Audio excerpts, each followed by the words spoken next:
Alright, I'm going to show you how to produce quick winter greens for your chickens to help increase their egg production during winter. I'm kind of doing a series on how to increase egg production in the winter, and so this is a great tip, and this is a fodder system. It's going to be a way to get quick winter greens so easy. Anybody can do it. And it's good for chickens, it's good for rabbits, it's good for people because sprouted greens are really good. They're very, very healthy. It's really, really, really simple to do. I'll show you the steps. Anyone can do this. Alright, quick instructions on some fodder for your chickens, especially through the winter, to help them produce better eggs because they need greens and vitamins. And this is a quick way to multiply your feed, your grains. There's really not a whole lot in here. I have just enough to cover the bottom just a little bit all the way around.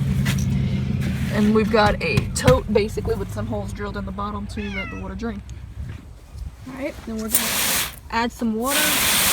And for the very first day, we want to completely submerge these seeds a pretty good bit, probably about 3 or 4 inches, so that they will slowly drain and soak, really get the germination process started.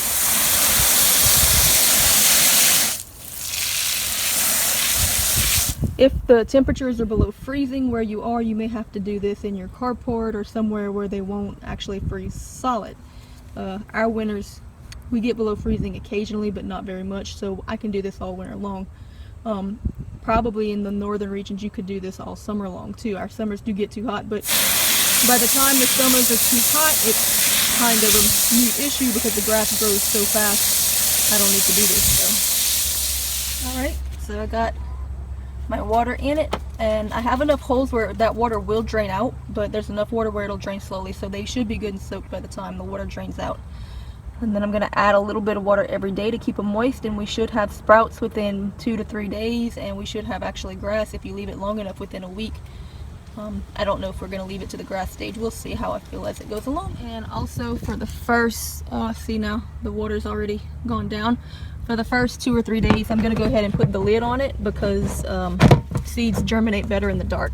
You have to simulate the idea that it's under the dirt, so dark is better. Alright, so for 3 days I've been putting about a half a foot of water in here and letting it slowly drain out, and then I put the lid on it because it's going to root a little easier in the dark. Kind of tricks the seed into thinking it's underground, under the soil. So 3 days in, I've got a really good root mass going here. The piece, it's starting to all just kind of clump together, and I'm starting to be able to lift it as a more or less solid pieces and chunks because it's starting to root entangle together. So at this point, I'm going to go ahead and take the lid off and continue the process so that it can get a little bit of light and start to grow some green shoots. You could feed it to them at this point. It's really healthy. It's got more nutrition than just the plain seed. This is after 3 days. As you can see, it's already multiplying your feed.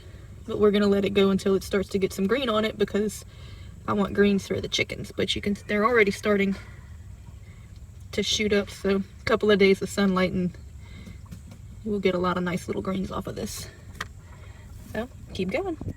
Alright, I'm about 5 days in on the wheat growth, and I'm about 3 days in on the other batch, and it's about time to start feeding out of this one, so I'm going to go ahead and show you up close what it's looking like. Alright, we're at day 5. I started another one, and they're at day 3, if I remember right. So as you can see, we've got a lot of grass growing up, and I could continue to let this grow for a few more days. There's still enough nutrients for that to grow, but I don't think I'm going to, and I'll tell you why.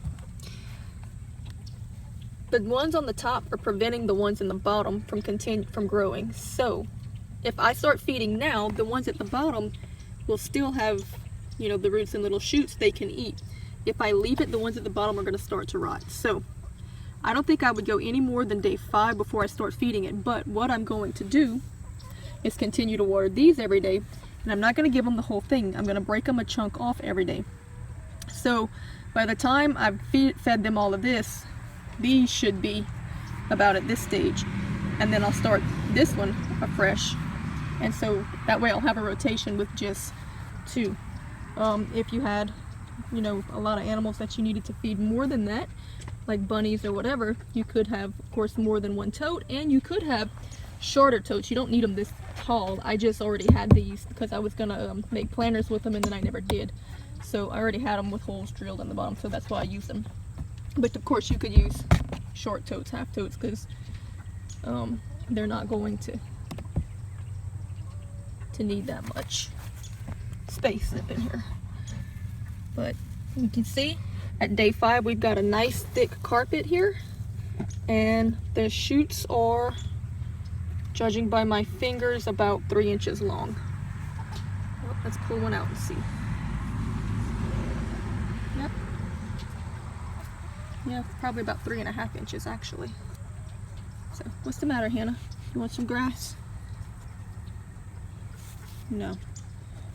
Not so interesting. Oh, maybe so. Alright, the last little clip that I filmed yesterday evening, kind of late in the evening, so I decided to go ahead and wait and feed them this morning, and it's actually grown quite a bit more even overnight. And I put the lids on them last night because we had a bad rain and I didn't want them to get all washed out and tore up. But so it's making for not so wonderful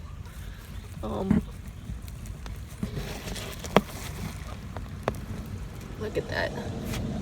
It's not such wonderful filming weather, but look at that. Alright, I think that'll be good. Nice root mass. I don't know how I'm going to tear this out of there with one hand. I might have to put the camera down and tear a chunk out. Alright, so I took just a little chunk out the side and I broke it up into smaller pieces on here. And I'm going to go ahead and put it in and see how they like it.